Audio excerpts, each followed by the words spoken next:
ഇടതുപക്ഷ ജനാധിപത്യ മുന്നണിയുടെ 3 മേഖലാ ജാഥ നടന്നു വരികയാണ്. മധ്യമേഖലാ ജാഥ പത്തനംതിട്ടയിൽ നിന്ന് ആറന്മുള നിയമസഭാ മണ്ഡലത്തിൽ ബഹുമാനായ മുഖ്യമന്ത്രി ഉദ്ഘാടനം ചെയ്തു. പത്തനംതിട്ട ജില്ലയിലെ 5 നിയമസഭാ മണ്ഡലത്തിലും ഈ വികസന മുന്നേറ്റ ജാഥ നടത്തി സമാപിച്ച് ഇന്നലെ കോട്ടയം ജില്ലയിൽ ചങ്ങനാശ്ശേരിയിലും കോട്ടയം നിയമസഭാ മണ്ഡലത്തിലും വന്ന് സമാപിച്ചു. 7 മണ്ഡലങ്ങൾ നിയമസഭാ മണ്ഡലങ്ങൾ പൂർത്തിയാക്കുവാൻ കഴിഞ്ഞു. ഇനി കോട്ടയവും അതോടൊപ്പം തന്നെ ഇടുക്കിയും എറണാകുളവും നമുക്ക് പൂർത്തിയാക്കാനുണ്ട്. ഇപ്പോൾ ഈ 3 മേഖലാ ജാഥകൾ പൂർത്തിയാകുമ്പോൾ കേരള സംസ്ഥാനത്തെ 140 നിയമസഭാ മണ്ഡലത്തിൽ കൂടെ ഈ വികസന മുന്നേറ്റ യാത്ര അല്ലെങ്കിൽ ജാഥ കടന്നു പോകും. ആ കടന്നു പോകുന്നു എന്ന് മാത്രമല്ല, ഒരു തരത്തിൽ പറഞ്ഞാൽ ഇടതുപക്ഷ ജനാധിപത്യ മുന്നണി നടത്തിയ വികസന പദ്ധതികളും അത് ജനങ്ങൾ കൊണ്ട് എത്തിക്കുകയും എന്താണ് ഇടതുപക്ഷത്തിൻ്റെ വികസന കാഴ്ചപ്പാടെന്നും അതുകൂടാതെ ഇപ്പോൾ നമുക്കറിയാം എല്ലാ താഴെത്തട്ടിൽ തൊട്ട് സാധാരണക്കാർ തൊട്ട് മുകളിലുള്ളവർ വരെ പ്രമുഖരായിട്ടുള്ളവരെ വരെ അവരുടെ അഭിപ്രായങ്ങൾ തേടി ഇനി എന്തു വേണം അടുത്ത ഒരു 5 വർഷത്തേക്ക്, ഏത് തരത്തിൽ വേണം കേരളം നീങ്ങാൻ, എന്തെങ്കിലും പോരായ്മകളുണ്ടെങ്കിൽ എവിടെയാണ് നമുക്ക് തിരുത്തേണ്ടത്, ഇനി ഷോർട്ട് ടേമും മീഡിയം ടേമും ലോങ് ടേമുമുള്ള പദ്ധതികൾ എന്താണ് എന്ന് സ്വരൂപിച്ച് അതിനുള്ള ഒരു കോർഡിനേഷൻ നടത്തുകയും കൂടിയാണ് ചെയ്തു വരുന്നത്. മറ്റൊരു തരത്തിൽ പറഞ്ഞാൽ ഒരു ജനസമ്പർക്ക പരിപാടിയും കൂടിയാണ് ഇപ്പം നടത്തുന്നത്. ഇവിടെ നടത്തുമ്പോൾ നമ്മുടെ ശ്രദ്ധയിലേക്ക് ആദ്യമേ വരുന്നത്, നമുക്കറിയാം GST ഒക്കെ വന്നതിന് ശേഷം നമ്മുടെ ഏത് സംസ്ഥാനത്തിൻ്റെ വികസനത്തിൻ്റെ കാര്യത്തിൽ നമ്മൾ ആശ്രയിക്കുന്ന കേന്ദ്ര സർക്കാരിനെയാണ്. കേന്ദ്ര സർക്കാർ സാമ്പത്തികമായി നമുക്ക് അർഹതപ്പെട്ടത് സഹായിച്ചെങ്കിൽ മാത്രമേ ഉള്ളൂ നമുക്ക് പുരോഗതിയിലേക്ക് പോകാൻ കഴിയൂ. അപ്പോൾ കഴിഞ്ഞ കേന്ദ്ര ബഡ്ജറ്റിൽ നമുക്ക് കാണുമ്പോൾ നമ്മുടെ കേരള സംസ്ഥാനത്ത് ഒരു വശത്ത് മലയോര പ്രദേശങ്ങളും കാർഷിക മേഖലയും കർഷകരും, മറുവശത്ത് തീരദേശവും മത്സ്യത്തൊഴിലാളികളും, ആ മേഖലകളാണ് ഏറ്റവും പ്രധാനമായിട്ടുള്ളത്. അതോടൊപ്പം തന്നെ മധ്യമേഖലയിൽ നമ്മുടെ ആളുകളുടെ താമസവും കാര്യങ്ങളും മറ്റടിസ്ഥാന സൗകര്യങ്ങളുമാണ്. ഇതുമായി ബന്ധപ്പെട്ട് ആ ബഡ്ജറ്റ് എടുത്ത് നോക്കുമ്പോൾ ഒരു വാക്ക് പോലും ഇന്ന് കേരളത്തെപ്പറ്റി കേന്ദ്ര ബഡ്ജറ്റ് പരാമർശിച്ചിട്ടില്ല. കഴിഞ്ഞ നമ്മൾ ഈ കേരള സംസ്ഥാനത്തുള്ള ജനങ്ങൾ എപ്പോഴും അവർക്കുള്ള ഒരു കാര്യം, ഒരു ബഡ്ജറ്റ് വരുമ്പോൾ പണ്ട് കാലത്താണെങ്കിൽ ആകാശവാണിയിൽ കൂടെ, അതിനുശേഷം ദൂരദർശനിൽ കൂടെ, ഇപ്പോൾ പ്രൈവറ്റ് ചാനലിൽ കൂടെ ഒക്കെ ആ മുഴുവൻ ബഡ്ജറ്റ് സ്പീച്ച് അത് വളരെ സൂക്ഷ്മതയോടുകൂടി കേട്ടിരിക്കുമായിരുന്നു. എന്താണ് ഈ രാജ്യത്ത് നടക്കാൻ പോകുന്ന വികസനവും, എന്താണ് കേരള ജനതയ്ക്ക് ലഭിക്കാൻ പോകുന്ന പദ്ധതികളും. പക്ഷെ കഴിഞ്ഞ 10 വർഷക്കാലമായി ഒരു തരത്തിലുള്ള ഒരു വികസന പദ്ധതികളും 10 വർഷം എടുത്ത് നിങ്ങൾ പരിശോധിച്ചോ BJPയുടെ സർക്കാരിൻ്റെ കാലത്ത് ഒരു പദ്ധതി കേരള സംസ്ഥാനത്തിന് പ്രയോജനപ്പെടുന്ന അർഹതപ്പെട്ട ഒരു പദ്ധതി പോലും നടപ്പിലാക്കിയിട്ടില്ല എന്നുള്ളതാണ്. ഒരു തരത്തിൽ പറഞ്ഞാൽ നമുക്ക് തന്നിരിക്കുന്ന ആമജീവിതമാണ്. നമുക്കറിയാം അതിലേക്കാണ് കേരള സംസ്ഥാനം ഇന്ന് കേന്ദ്രം നൽകിയിരിക്കുന്നതാണ്. ഇപ്പോൾ ആ ഒരു വശത്ത് നിൽക്കുമ്പോൾ സാമ്പത്തികമായി നമ്മൾ ബുദ്ധിമുട്ടുന്നു എന്ന് പറയുമ്പോഴും നമ്മൾ ഈ വികസന കാര്യങ്ങളൊക്കെ കേരള സംസ്ഥാനത്ത് ചെയ്ത വികസന കാര്യങ്ങളൊക്കെ നിങ്ങൾക്ക് ഓരോരുത്തർക്കും അറിയാം. അതിലേക്ക് ഞാൻ റിപ്പീറ്റ് ചെയ്യുന്നില്ല. വലുതും ചെറുതും പെൻഷനും ഒക്കെയായി ബന്ധപ്പെട്ട് എത്രയോ കാര്യങ്ങൾ ചെയ്തിട്ടുണ്ട്.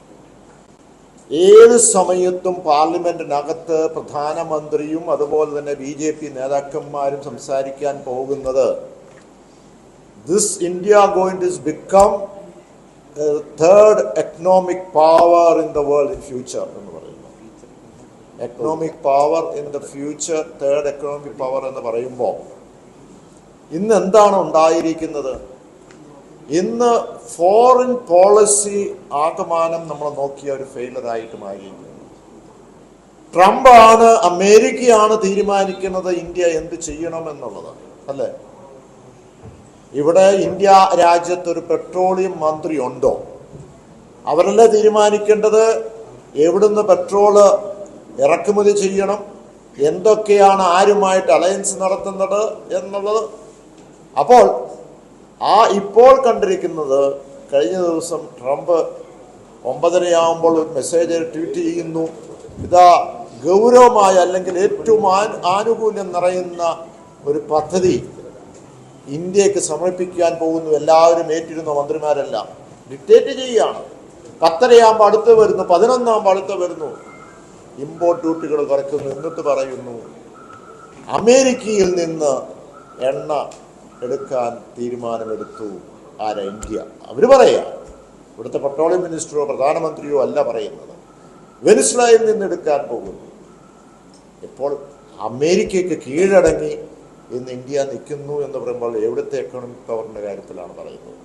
ഞാനിത് പറയുമ്പോഴും ഇത് വളരെ പ്രതികൂലമായി ഇനി വരാൻ പോകുന്ന, അവർക്ക് ആവശ്യമുള്ള മുഴുവൻ സാധനങ്ങളും ഇങ്ങോട്ട് ഡ്യൂട്ടി കുറച്ച് ഇമ്പോർട്ട് ചെയ്ത് നമ്മുടെ വിപണിയെ തകർക്കുവാൻ, നമ്മുടെ കാർഷിക മേഖലയും നമ്മുടെ ഈ മേഖല കേരളമൊക്കെ മുഴുവൻ തകർന്ന് തരിപ്പണമാകുന്ന സ്ഥിതിയിലേക്കുള്ള ഫോറിൻ പോളിസിയിലേക്ക് പോകുന്നു എന്നാണ് നമുക്ക് കാണുവാൻ കഴിയുന്നത്. ഇവിടെ ഞാൻ ജനറലായിട്ട് ഒന്ന് പറഞ്ഞു പോകുന്നു എന്നുള്ളത് മാത്രമേ ഉള്ളൂ. ഇപ്പം കേരളത്തിൽ ഞാൻ കോട്ടയത്ത് തീർച്ചയായും നമ്മൾ സംസാരിക്കുമ്പോൾ ഈ പറഞ്ഞ നമ്മൾ റബ്ബറിനെ പറ്റി സംസാരിക്കും, നിങ്ങൾ റബ്ബറിനെ പറ്റി ചോദിക്കും. റബ്ബറുമായി ബന്ധപ്പെട്ട് എപ്പോഴും നമ്മൾ എത്രയോ നമ്മൾ ഇടപെടലുകൾ നടത്തി, സമരങ്ങൾ നടത്തി, പദ്ധതികൾ നടത്തി. ഈ സർക്കാർ സാമ്പത്തിക ബുദ്ധിമുട്ടുണ്ടെങ്കിലും നമ്മൾ 150, 170, 180, 200 ആക്കി നമുക്ക് ഉയർത്തിയുണ്ടായി. അത് 250 ആക്കണം, അതിന് സംശയമൊന്നുമില്ല, നമ്മുടെ കർഷകരുടെ ആവശ്യം. പക്ഷേ ഈ ബുദ്ധിമുട്ടിൽ നിന്നുകൊണ്ട് 200 ആക്കി. ഇവിടെ റബ്ബറിൻ്റെ വില, സ്വാഭാവിക റബ്ബറിൻ്റെ വില കൂട്ടണം എന്നുണ്ടെങ്കിൽ കേന്ദ്ര സർക്കാരിന് 1 മിനിറ്റ് മതി, 1 മിനിറ്റ് മതി.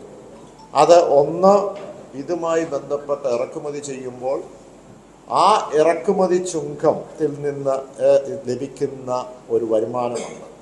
ആ വരുമാനം എന്തിന്? ആ ഇറക്കുമതി ചുങ്കം എന്തിനാണ്? ഇറക്കുമതി ചുങ്കം എപ്പോഴും ഒരു കാർഷിക വിപണിക്ക് അല്ലെങ്കിൽ കാർഷിക ഉൽപ്പന്നത്തിന് ചുങ്കം അത് ചെയ്യുന്നതിൻ്റെ കാരണം ഇവിടുത്തെ വിപണിയെ നിയന്ത്രിക്കാനല്ലേ, ഇവിടെ വില ഇടിയാതിരിക്കാനല്ലേ, ഇവിടുത്തെ കർഷകരെ സംരക്ഷിക്കാനല്ലേ. ആ ഇറക്കുമതി ചുങ്കം എന്ന് പറയുന്ന കർഷകന്റെ വേർപ്പാണ്, അവർക്കുള്ളതാണ്. അത് റബ്ബറിന്റെ കാര്യത്തിൽ മാത്രമല്ല, കാർഷിക ഉൽപ്പന്നങ്ങൾ ഈ രാജ്യത്തെ എന്തിൻ്റെ ആകട്ടെ. അപ്പോൾ അങ്ങനെ വരുന്ന കഴിഞ്ഞ 5 വർഷക്കാലമായി 7,000 കോടി രൂപ ഇന്ന് വരുമാനമായി എക്സ്ചക്കറിലേക്ക് പോയിട്ടുണ്ട്. അത് എക്സ്ചക്കറിലേക്കല്ല പോകേണ്ടത്, അത് ഇവിടുത്തെ കർഷകരിലേക്കാണ് പോകേണ്ടത്. ഈ രാജ്യത്ത് ഏതാണ്ട് 75% സ്വാഭാവിക റബ്ബർ ഉൽപ്പാദിപ്പിക്കുന്ന കേരള സംസ്ഥാനത്താണ്. നമ്മുടെ സമ്പദ്ഘടനയെ ഏറ്റവും കൂടുതൽ ബാധിക്കുന്നതും റബ്ബറിൻ്റെ വിലയെ ആശ്രയിച്ചാണ്. അത് റബ്ബർ കർഷകർക്ക് വേണ്ടി മാത്രമോ. റബ്ബറിൻ്റെ വില കൂടുമ്പോൾ ഈ നമ്മുടെ വിപണി വൈബ്രൻ്റ് ആവുന്നു, എല്ലാവർക്കും ആ വരുമാനം. പെട്രോൾ അടിക്കുന്നു, ടയർ മേടിക്കുന്നു, കടകളിൽ വരുന്നു, തൊഴിൽ കിട്ടുന്നു, ഇങ്ങനെയെല്ലാം ഇതിനെല്ലാം ബാധിക്കുന്നതാണ്. അപ്പോൾ ആ രീതി നോക്കുമ്പോൾ ഒരു 5,000 കോടി 75% അതിൻ്റെ എങ്കിലും കൊടുത്ത് ഈ വിലസ്ഥിരതാ ഫണ്ട് അത് 250, 300 ആക്കി കേന്ദ്രത്തിൻ്റെ പാർട്ടിസിപ്പേഷനോട് കൂടി ചെയ്യാം. 1.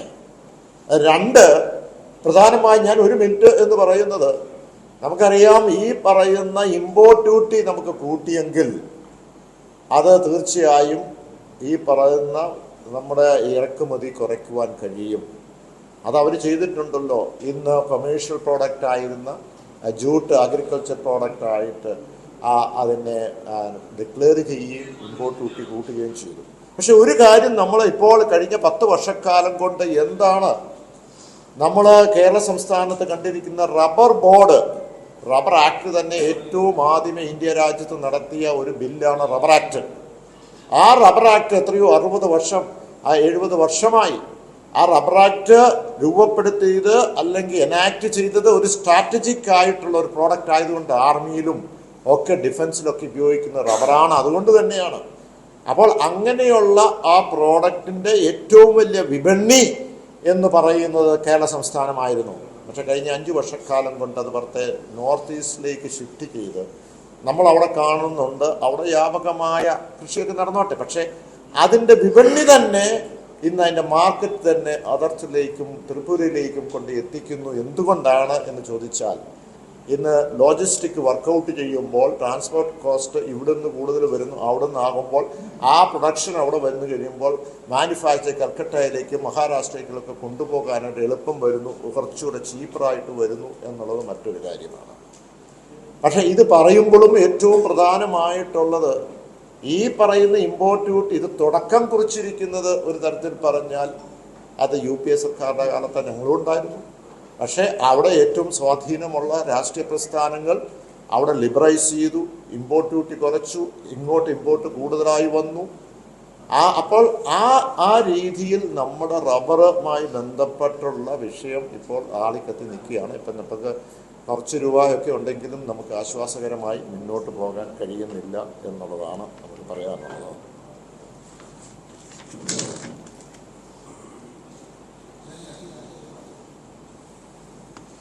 ഇപ്പോൾ നമ്മൾ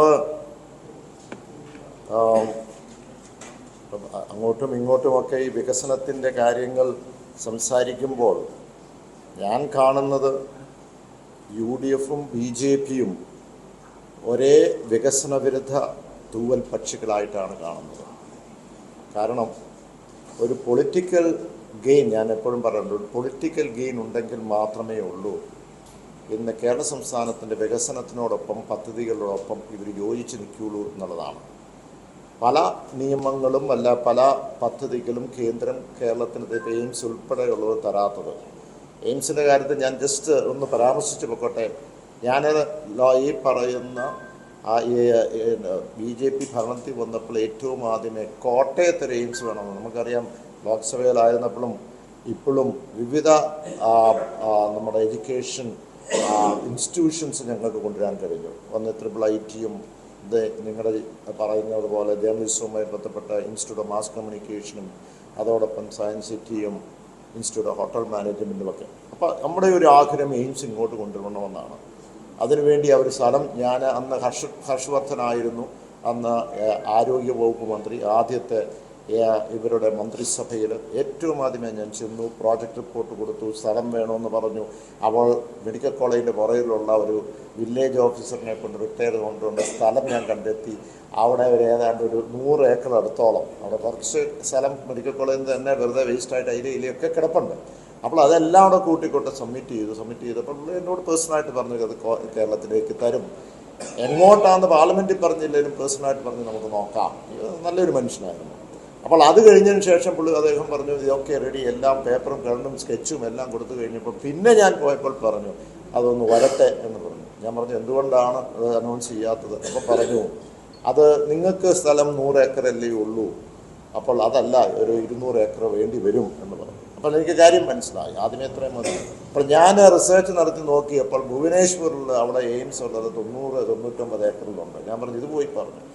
അപ്പോൾ പറയാതെ പറഞ്ഞു അത് ഒരു പൊളിറ്റിക്കലായിട്ട് തീരുമാനമെടുക്കേണ്ടതാണ്. അപ്പോൾ എയിംസ് ഒന്നും ഒരു എയിംസും വരാൻ പോകുന്നില്ല, ഒരു ഇൻസ്റ്റിറ്റ്യൂഷനും വരാൻ പോകുന്നില്ല, ഒരു റബ്ബറിൻ്റെ വിലയും കൂടാൻ പോകുന്നില്ല, ഒരു വികസന പദ്ധതിയും വരാൻ പോകുന്നില്ല. അൺലെസ് അതർവൈസ് ഒരു രാഷ്ട്രീയ നേട്ടം BJPക്ക് ലഭിച്ചെങ്കിൽ മാത്രമേ ഉള്ളൂ. അതുതന്നെയാണ് ഈ പറയുന്നത്. ഞങ്ങൾക്ക് എന്തെങ്കിലും നേട്ടം ഉണ്ടെങ്കിൽ UDF ഇതിനോടുകൂടി യോജിക്കാം. ഏതെങ്കിലും വികസന പദ്ധതികൾ കഴിഞ്ഞ 5 വർഷക്കാലം, കഴിഞ്ഞ 10 വർഷക്കാലം പോട്ടെ, കഴിഞ്ഞ 5 വർഷക്കാലം എത്രയോ വികസന പദ്ധതികൾ നടത്തി. ഏതെങ്കിലും അവർ പറയട്ടെ ഇത് ചെയ്യാൻ പാടില്ല, എന്നാൽ വികസനം നടത്തിയതിനു ശേഷം ഇത് തെറ്റായി പോയി എന്ന് പറയട്ടെ. നീ അതിനെ കൂടി സഹായിക്കണ്ട. പക്ഷേ എല്ലാ വികസനവും അവർ ഉപയോഗിക്കുന്നുണ്ട്, പദ്ധതികൾ ഉപയോഗിക്കുന്നുണ്ട്. അപ്പോൾ അതുകൊണ്ടാണ് ഞാൻ പറഞ്ഞത് UDF-ഉം BJP-യും ഒരേ വികസന വിരുദ്ധ തൂവൽ പക്ഷികളാണ് എന്ന് നമുക്ക് പറയാൻ കഴിയും എന്നുള്ളതാണ്. ഇപ്പോൾ ചർച്ച ചെയ്യുന്ന വിവാദങ്ങൾ കൊണ്ടുവരുന്നത് ഒക്കെ എന്താണ്? വിവാദം കൊണ്ടുവരുന്നത് മുക്തും ഈ വികസനത്തിനെ അല്ലെങ്കിൽ അതിനെ തടസ്സപ്പെടുത്തി അതിൻ്റെ മൈലേജ് ഡൈവേർട്ട് ചെയ്ത് കൊണ്ടുപോകാനായിട്ടുള്ള ശ്രമത്തിൻ്റെ ഭാഗമാണ്. ഒരുപക്ഷെ നിങ്ങളെല്ലാവരും അപ്പം ശബരിമല ഇഷ്യൂവുമായി ബന്ധപ്പെട്ടുള്ള ചോദ്യങ്ങളാണ് ഇപ്പോൾ വന്നുകൊണ്ടിരിക്കുന്നത്. നമ്മുടെ സമയമെല്ലാം അതിലേക്കാണ് ഡൈവേർട്ട് ചെയ്യുന്നത്. അതാണല്ലോ അവരുടെയും ആവശ്യം, അതാണല്ലോ എല്ലാവരുടെയും ആവശ്യം, അല്ലേ? BJP-യുടെയും UDF-ൻ്റെയും ആവശ്യം. അതുമായി ബന്ധപ്പെട്ട ഒരു തരത്തിൽ കോടതിയിലേക്ക് മറ്റാവശ്യമുണ്ട് എന്ന് പറഞ്ഞ് CBI വേണം എന്നൊക്കെ പറഞ്ഞു. കോടതി തന്നെ എടുത്തൊരു കേസ് അവിടുത്തെ ബോർഡ് എടുത്തു, അവിടുത്തെ ബെഞ്ച് എടുത്തു. അവർ തീരുമാനിച്ച സ്പെഷ്യൽ ഇൻവെസ്റ്റിഗേഷൻ ടീമുണ്ട്. ആ ടീമിനെ കൊണ്ട് പരിശോധിപ്പിക്കുന്നു. അവർ പറഞ്ഞു ഇതൊക്കെ സങ്കീർണ്ണ, പക്ഷേ ഒരു കാര്യം പറയാൻ അത് കൃത്യമായിട്ട് നേരെ ചൊവ്വയാണ് അതിൻ്റെ അന്വേഷണം പോകുന്നെന്നും ആ അന്വേഷണത്തിൽ ആര് കുറ്റക്കാരനാണെങ്കിലും അവരെ വെറുതെ വിടില്ല എന്ന് കോടതി പറഞ്ഞു. അതിൻ്റെ അടിസ്ഥാനത്തിൽ ഇപ്പോൾ എല്ലാം പോവുകയാണ്. എനിക്ക് ഒരു ഇതുള്ളത്, UDF എങ്ങാനും അധികാരത്തിൽ വന്നാൽ, അത് UDF വരില്ല, വന്നാൽ ശബരിമല ഈ ഇഷ്യൂ അവർ അട്ടിമറിക്കും എന്നുള്ളതിന് സംശയമില്ല. അപ്പോൾ ഇതാണ് അതുമായിട്ട്. അപ്പം എൻ്റെ ഒരു അഭ്യർത്ഥന എന്ന് പറഞ്ഞത്, അതിൻ്റെ അന്വേഷണം നടക്കട്ടെ. ആര് കുറ്റക്കാരാണ് കണ്ടു കഴിഞ്ഞാൽ, മുഖ്യമന്ത്രി പറഞ്ഞിട്ട് ഒരാൾ പോലും രക്ഷപ്പെടില്ല കുറ്റക്കാരാണെങ്കിൽ കൃത്യമായിട്ട് പറഞ്ഞിട്ടുണ്ട്. അപ്പോൾ അങ്ങനെയാണെങ്കിൽ നമ്മുടെ ശ്രദ്ധ പോകേണ്ടതും എല്ലാം വികസനവുമായി ബന്ധപ്പെട്ട് പോകണം എന്നുള്ളതാണ് നമ്മുടെ ഒരു അഭിപ്രായം. ഇപ്പോൾ കോട്ടയമായി ബന്ധപ്പെട്ട് നമ്മൾ പറയുമ്പോൾ ഈ ബഡ്ജറ്റിൽ തന്നെ എത്രയോ കോടി രൂപ മാറ്റിവെച്ചിട്ടുണ്ട്. എന്തിനാണ്? ഇപ്പോൾ ശബരി റെയിൽവേ ആയിട്ട് ബന്ധപ്പെട്ടും വിമാനത്താവളവുമായി ബന്ധപ്പെട്ടും ഈ MC റോഡ് 4 ലൈനുമായി ബന്ധപ്പെട്ടും ഒക്കെ നമ്മുടെ ഈ കേന്ദ്രം ഒരു വികസന സെൻ്ററായി മാറ്റുവാനുള്ള പദ്ധതികൾ ഈ ബഡ്ജറ്റിൽ തന്നെ വിവിധ പ്രോജക്റ്റുകൾ നമ്മൾ മുന്നോട്ട് വെച്ചിട്ടുണ്ട്. അപ്പോൾ ഇങ്ങനെയാണ് മുന്നോട്ട് പോകുന്നത്. ഇന്ന് തന്നെ ഇപ്പോൾ നമ്മൾ പുതുപ്പള്ളി നിയമസഭാ മണ്ഡലത്തിൻ്റെ യോഗം ഞങ്ങൾ 10:30 നമ്മൾ പാമ്പാടിയിൽ വെച്ചിട്ടുണ്ട്. അതിനുശേഷം ഏറ്റുമാനൂരും, അതിനുശേഷം കടുത്തുരുത്തിയിലും, അതിനുശേഷം ഇന്ന് തന്നെ വൈക്കത്ത് സമാപിക്കുന്നതാണ്. അപ്പോൾ അതിനെല്ലാം അത് കടുത്തുരുത്തിയിലെ കുറവിലങ്ങാട്ട് വെച്ചാണ് എൻ്റെ സെൻറ്റർ. അത് കഴിഞ്ഞ ശേഷം വൈക്കത്താണ്. നിങ്ങളുടെ എല്ലാവരുടെയും ഈ പരിപാടിക്ക് സഹകരണം ഉണ്ടാകണം എന്നാണ് ഞങ്ങളുടെ അഭിപ്രായം.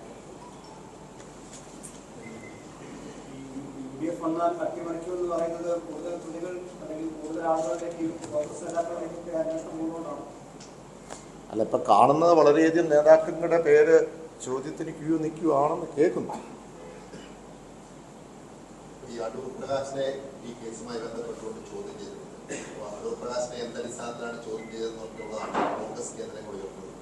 അടൂർ പ്രകാശിനെ ഈ കേസിൽ ചോദ്യം ചെയ്യപ്പെടേണ്ടതാണോ? അല്ല, അതിപ്പോൾ തീരുമാനിക്കേണ്ട ഞാനല്ലല്ലോ. അത് SIT സ്പെഷ്യൽ ഇൻവെസ്റ്റിഗേഷൻ ടീമും കോടതി ഇരിക്കുന്നു. അവർക്ക് സംശയത്തിന് മുകളിൽ നിൽക്കുന്ന ആരെങ്കിലും ഉണ്ടെങ്കിൽ അവരെ ചോദ്യം ചെയ്യും. അത് ക്ലിയർ ചെയ്യേണ്ടതാണ്, ക്ലിയർ ചെയ്യും. അതിന് ഞാൻ ഒരു ഉത്തരം പറയേണ്ട ആളല്ലല്ലോ. കോടതിയിൽ നിൽക്കുന്ന ഒരു കേസാണ്.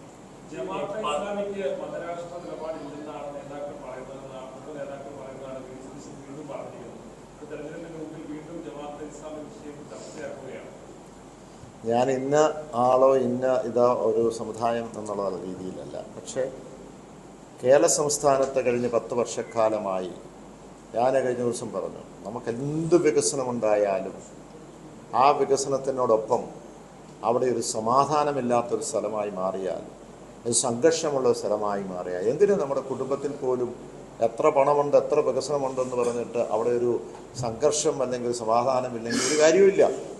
അതുകൊണ്ട് കഴിഞ്ഞ 10 വർഷക്കാലം എടുത്തു നോക്കിയാൽ ഒരു കലാപമോ ഒരു സംഘർഷവും ഇല്ലാത്ത ഒരു പ്രദേശമാണ് നമ്മുടെ കേരള സംസ്ഥാനം. കലാപം രൂപപ്പെടുവാൻ സാഹചര്യങ്ങളെല്ലാം ഉണ്ട്, ചിലവർക്ക് ആഗ്രഹവും കാണും. പക്ഷേ ഇല്ലാത്തതിൻ്റെ കാര്യം അതിനെ അടിച്ചമർത്തും കൊണ്ടാണ് കഴിഞ്ഞ 10 വർഷക്കാലം. കലാപം ഉണ്ടായ എത്രയോ കാര്യങ്ങളുണ്ട്. തലശ്ശേരി കലാപവും, പൂതറ കലാപവും, വിഴിഞ്ഞം കലാപവും, മാറാട് കലാപവും ഒക്കെ ഉണ്ടായിട്ടില്ലേ? എത്രയോ പേരുടെ ജീവൻ നഷ്ടപ്പെട്ടിട്ടുണ്ട്. അതുകൊണ്ട് എന്താകട്ടെ, എനിക്ക് തോന്നുന്നു ഇതുമായി രാഷ്ട്രീയമായി ബന്ധപ്പെട്ട് കലർത്താതെ ഇതുമായി ഏതെങ്കിലും ഒരു നേട്ടം നേടുവാൻ വേണ്ടി സ്വന്തം നമ്മുടെ ആ സംസ്ഥാനത്തെ നമുക്ക് വിലക്ക് കൊടുക്കാൻ പാടില്ല എന്നുള്ളതാണ്. ഈ ആന്റോ ആന്റണി എംപിക്കെതിരെ ഇതിലൊരു സാമ്പത്തിക ആരോപണങ്ങളുണ്ട്. അത് കേരള കോൺഗ്രസ് ജില്ലാ പ്രസിഡന്റായിട്ടുള്ള എൻ.എം. രാജുവാണ്. അദ്ദേഹത്തിന് സാമ്പത്തിക ഇടപാടുമായിട്ട് ബന്ധപ്പെട്ടുള്ള മറ്റ് കേസുകളുണ്ട്. അതിൽ എന്തെങ്കിലും രാഷ്ട്രീയമുണ്ടോ? അതിനെ പ്രതിരോധിക്കാൻ വേണ്ടി ഇപ്പോൾ ആന്റോ ആന്റണി പറയുന്നത് അതൊരു രാഷ്ട്രീയ ലക്ഷ്യം വെച്ചുകൊണ്ടുള്ള ഇതാണ്. അദ്ദേഹം ഒരു സ്വകാര്യ സ്ഥാപന ഉടമസ്ഥനാണ്. അദ്ദേഹം കേരള കോൺഗ്രസ് പാർട്ടിയിൽ നിന്ന് ഒരു 3 വർഷക്കാലം മുമ്പ് രാജിവെച്ച് പോയിരുന്നു. അവിടെ ചില വിഷമങ്ങൾക്ക് പുള്ളിക്ക് സാമ്പത്തികമായ ബുദ്ധിമുട്ടുകൾ വന്നിട്ടുണ്ട്. അദ്ദേഹം പത്രസമ്മേളനം നടത്തി ഇത്ര രൂപ എടുത്തു, ഇത്ര രൂപ തിരിച്ചു തന്നുള്ളൂ. അപ്പോൾ അതിനകത്ത് അദ്ദേഹം കൊടുത്ത ഇൻഫർമേഷനാണ്. അത് അവർ പരിശോധിക്കട്ടെ. ഞാൻ പറഞ്ഞല്ലോ, പല ആൾക്കാരും ഇങ്ങനെ ക്യൂ നിൽപ്പുണ്ട് ചോദ്യം ചെയ്യപ്പെടാൻ വേണ്ടി. അതിലേക്കൊക്കെ ഞാൻ ഒരു കാര്യം ഉത്തരം പറയുന്നത് ശരിയല്ല, കോടതി നിൽക്കുന്ന ഒരു കാര്യമായതുകൊണ്ട്. പക്ഷെ ഇതൊക്കെ അതൊക്കെ അവർ പരിശോധിച്ചോളും.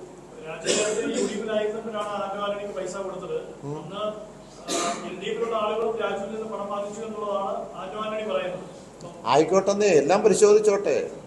ആരെങ്കിലും കുറ്റാതെ LDF-ലായിക്കോട്ടെ, UDF-ലായിക്കോട്ടെ, BJP-യിലായിക്കോട്ടെ, ആരെങ്കിലും കുറ്റക്കാരാണെങ്കിൽ അവരെ വെറുതെ വിടില്ല. അത് പറഞ്ഞിട്ടുണ്ട്. അപ്പോൾ ഇത് പരിശോധിച്ച് വരുമ്പോൾ എങ്ങോട്ടാ ചെന്ന് എത്തുന്നത് മാധ്യമങ്ങൾക്ക് മനസ്സിലായില്ലേ? എത്രയേ ഉള്ളൂ. ഈ ശബരി റെയിൽവേയുമായി ബന്ധപ്പെട്ടുകൊണ്ട് സംസ്ഥാനം പകുതി തുക ചെലവഴിക്കുകയാണ് ഈ പദ്ധതിയിലൂടെ. മറ്റൊരു സംസ്ഥാനത്തും ഇല്ലാത്ത തരത്തിലുള്ള ഒരു സമീപനമാണ് കേരളം പുലർത്തുന്നത്. ഈ കേന്ദ്ര ഗവൺമെന്റ് ശബരി റെയിൽവേയോട് പോലും ഇത്തരത്തിലൊരു മുഖത്തിരിക്കുന്ന സമീപനമാണോ? അത് ഞാൻ പറയുന്നത് ഓരോ സ്റ്റേറ്റിനും, ബീഹാർ എടുത്താൽ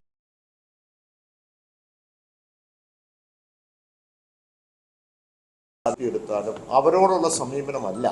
അവിടെ BJP ഭരിക്കുന്നു. BJP ഭരിക്കാത്ത അല്ലെങ്കിൽ കേന്ദ്രത്തിൽ അധികാരത്തിലുള്ള പാർട്ടിയല്ല മറ്റ് സംസ്ഥാനങ്ങളിൽ ഭരിക്കുന്നത് എന്നുണ്ടെങ്കിൽ അവരോട് മറ്റൊരു രീതിയിലുള്ള അപ്രോച്ചാണ് നടത്തുന്നത്. അത് വളരെ വളരെ ക്ലിയർ ആയിട്ട് എവിഡൻ്റ് ആയിട്ട് നടക്കുന്നു. അത് എങ്ങനെയെങ്കിലും ആ പദ്ധതി നടപ്പിലാക്കാതിരിക്കാൻ ഓരോ കണ്ടീഷൻസ് വെക്കും. അല്ലെങ്കിൽ ഇത്ര ശതമാനം നിങ്ങളുടെ പാർട്ടിസിപ്പേഷൻ. ഇപ്പം നാഷണൽ ഹൈവേ പോലും അങ്ങനെയല്ലേ, 5800 കോടി രൂപ നിങ്ങൾ സ്ഥലത്തിന് വേണ്ടി തരണം. ഇവിടുത്തെ സ്ഥലത്തിന് വില കൂടുതലാണ്, അതുകൊണ്ട് നിങ്ങൾ തന്നേ പറ്റൂ. മറ്റു സംസ്ഥാനങ്ങൾ അവർ മേടിക്കാതിരിക്കുന്നു. എന്തൊരു നീതിയാ! ശബരിമല ഈ SITയുടെ അന്വേഷണവുമായി ബന്ധപ്പെട്ട ഏറ്റവും പ്രധാനപ്പെട്ട ഈ ഉണ്ണികൃഷ്ണൻ പോറ്റിയുമായിട്ടുള്ള ഇടപാടുകളും നിങ്ങൾ മുഴുവൻ ശബരിമലയായിട്ട് ബന്ധപ്പെട്ട് തന്നെയാണല്ലോ. ഉണ്ണികൃഷ്ണൻ പോറ്റിയുടെയുമായി അടുപ്പമുള്ള നേതാക്കന്മാരുടെ ചിത്രങ്ങളൊക്കെ പുറത്തു വന്നു. അടൂർ പ്രകാശുണ്ട്, കടകംപള്ളിയുണ്ട്, പലതരം. ഈ ചിത്രത്തിലുള്ള ആളുകളൊക്കെ കുറ്റക്കാരാണെന്ന് LDF-ന് അങ്ങനെ ഒരു ബോധ്യമുണ്ടോ? എങ്ങനെയാണ് അത് പറഞ്ഞ അങ്ങനെ ചിത്രത്തിൽ കണ്ട ആൾക്കാരെല്ലാം അവരെല്ലാം കുറ്റക്കാരാണെന്നൊന്നും ഞാൻ പറയില്ല. അങ്ങനെയാണെങ്കിൽ അവരെ എല്ലാം പാർട്ടിയിൽ നിന്ന് പുറത്താക്കണമെന്ന് ഞാൻ പറയില്ല. അങ്ങനെയാണെങ്കിൽ ആദ്യമേ സോണിയാഗാന്ധിയെ പുറത്താക്കേണ്ടി വരും. മനസ്സിലായില്ല? അപ്പം അതുകൊണ്ട് അത് SIT പരിശോധിച്ചോട്ടെന്നേ. ഞങ്ങൾ ധൈര്യമായിട്ട് പറയല്ലേ, മുഖ്യമന്ത്രി ധൈര്യമായിട്ട് പറഞ്ഞല്ലോ. പിന്നെ എന്താ അല്ല, അങ്ങനെ പറയുമ്പോഴും അതിനകത്ത് പ്രധാനപ്പെട്ട കാര്യം സോണിയാഗാന്ധിയെ പോലെയുള്ള തന്ത്രപ്രധാനമായ സുരക്ഷയുള്ള ഒരു ആളിന്റെ അടുത്ത് എങ്ങനെയാണ് ഈ പോറ്റി അവിടെ എത്തിപ്പെട്ടത് എന്നതിനെ സംബന്ധിച്ചുള്ള ഒരു ഗൗരവമായ കാര്യമാണ് ഞാൻ പറയുന്നത്. ഇതൊക്കെ സൂചിപ്പിക്കുന്നത് എങ്ങോട്ടാ ചെന്ന് എത്തുന്നതൊക്കെ നമുക്ക് മനസ്സിലാകുന്നുണ്ട്. പക്ഷെ ഞാനിവിടെ ഇരുന്നൊരു കമൻറ്റ് പറയുന്നത് കോടതിയിലുള്ള ഒരു അന്വേഷണം നടത്തുന്നിടത്തും അവിടെ ഒരു കൺക്ലൂഷനിലേക്ക് ഞാൻ പോകുന്നത് ശരിയല്ല, ഉത്തരവാദിത്തപ്പെട്ട ഒരു രാഷ്ട്രീയ പ്രവർത്തനം എന്ന നിലയ്ക്ക്. അതുകൊണ്ട് അത് അവരന്വേഷിക്കട്ടെ. അത് കൃത്യമായി നിങ്ങൾ അന്വേഷിക്കാം. നിങ്ങൾ ഇൻവെസ്റ്റിഗേറ്റീവ് ജേർണലിസം വെച്ചുകൊണ്ട് നിങ്ങൾക്ക് അന്വേഷിക്കാൻ കഴിയും. നിങ്ങൾക്ക് അതിൻ്റെ ഉത്തരം കിട്ടും. ആ ഉത്തരം പറയാതെ തന്നെ പറയുന്നത് നല്ലതുമാണ്.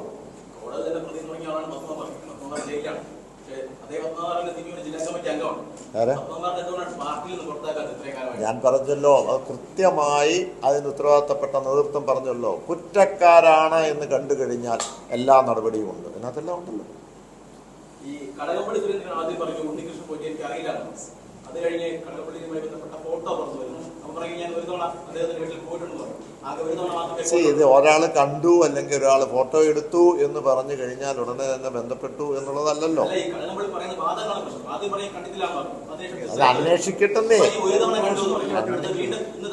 വീണ്ടും ചിത്രങ്ങൾ വരികയാണ്. അപ്പൊ പറയുന്നത് 2-3 തവണ പോയിട്ടുണ്ട്. ചിലപ്പോൾ ഞാനിങ്ങനെ നടന്നു പോകുമ്പോൾ എൻ്റെ ചുറ്റുപാടും പല ഫോട്ടോകളും പല ആളുകളും നേതാക്കന്മാരും അന്നൊക്കെ കൈ കൊടുക്കുന്നത് കാണും. അത് അപ്പോൾ നമ്മളൊരു പൊതുപ്രവർത്തനം നിൽക്കുമ്പോൾ അങ്ങനെയൊക്കെ ഉണ്ടാകാം. പക്ഷേ ഞാൻ പറയുന്നത് ഇത് കൃത്യമായി അന്വേഷണം നടക്കുകയാണ്. അന്വേഷണം നടക്കട്ടെ, ഞമ്മക്കൊന്നും മറയ്ക്കാനില്ല.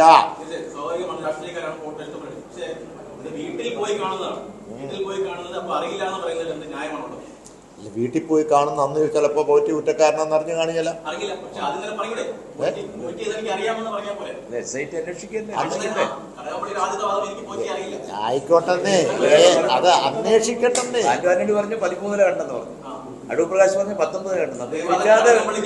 അപ്പൊ ഇവരില്ലാതെ പലപ്പോഴും കണ്ടിട്ടുണ്ടെന്നുള്ളതല്ലേ ഇപ്പൊ മനസ്സിലാകുന്നത്.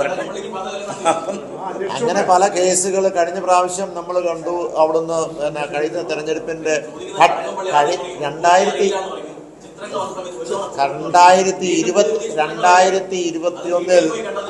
SIT അവരോടൊക്കെ ചോദിക്കുന്നുണ്ടല്ലോ. 2021 ഇതുപോലെ തന്നെ ഒരു കേസ് വന്നല്ലോ സ്വർണ്ണമായിട്ട് ബന്ധപ്പെട്ട്. എന്നിട്ട് പിന്നെ എന്തായി? അപ്പോൾ ഇതുപോലെ ഒരു കേസ് സർക്കാരിനെതിരെയൊക്കെ കൊണ്ടുവരാൻ കണക്ട് ചെയ്യാനായിട്ടൊക്കെ കൊണ്ടുവരും. പക്ഷേ ഇതിൻ്റെ ധ്വനി പോകുന്നതും ഇതിൻ്റെ സൂചന പോകുന്നതും നിങ്ങളെടുത്ത് പരിശോധിച്ചാൽ കാണാൻ കഴിയും. പലരും ഇനി ക്യൂവിലുണ്ട്. ശരി, വേറെ എന്തെങ്കിലും ഉണ്ടോ?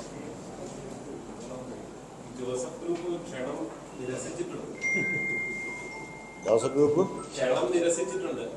അല്ല, രണ്ട് കാര്യം ഞാൻ ഇന്നലെ അതൊന്ന് നോക്കി. ആരാണ്ട് ഒന്നൊക്കെ പറഞ്ഞതെന്ന് വെച്ചാൽ ജോസഫ് ഗ്രൂപ്പ് ക്ഷണം അത് വേണ്ട എന്ന് പറഞ്ഞിട്ടുണ്ടെങ്കിൽ ഞാൻ വിഡ്രോ ചെയ്യും. വേണ്ട, ഞങ്ങൾക്ക് വേണമെന്നും നിർബന്ധവുമില്ല. പക്ഷെ ഒരു കാര്യം പറഞ്ഞു, അത് PJ ജോസഫിൻ്റെ ഗ്രൂപ്പാണ് ഞങ്ങളാണ് അതിൻ്റെ തറവാട് എന്ന് പറഞ്ഞു. ഞാൻ ഈ തറവാടിനെ പറ്റി ഒന്ന് അന്വേഷിച്ചു. അതിനുവേണ്ടി ഞാനൊന്ന് ഇതിൻ്റെ ബാധ്യത ഇതിൻ്റെ എൻകംബറൻസ് സർട്ടിഫിക്കറ്റ് ഒന്ന് എടുത്തു നോക്കി. എൻകംബറൻസ് സർട്ടിഫിക്കറ്റ് എടുത്തു നോക്കിയപ്പോൾ എറണാകുളത്ത് നമ്മുടെ കുമാരനാശാൻ നഗറിൽ അവിടെയുള്ള ഒരു വ്യക്തിയുടെ പേരിലാണ് അത് കിടക്കുന്നത്.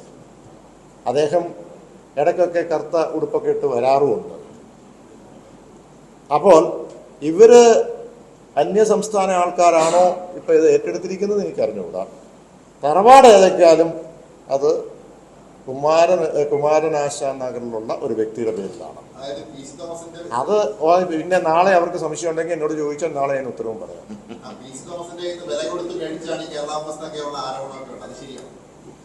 അത് ഞാൻ പറഞ്ഞില്ലല്ലോ. ഞാൻ പറഞ്ഞു നിങ്ങളെടുത്തൊന്ന് പരിശോധിച്ചേ കുമാരനാശാൻ നഗറിൽ അവിടെ ആരുടെ പേരിലാണ് എന്നുള്ളത്.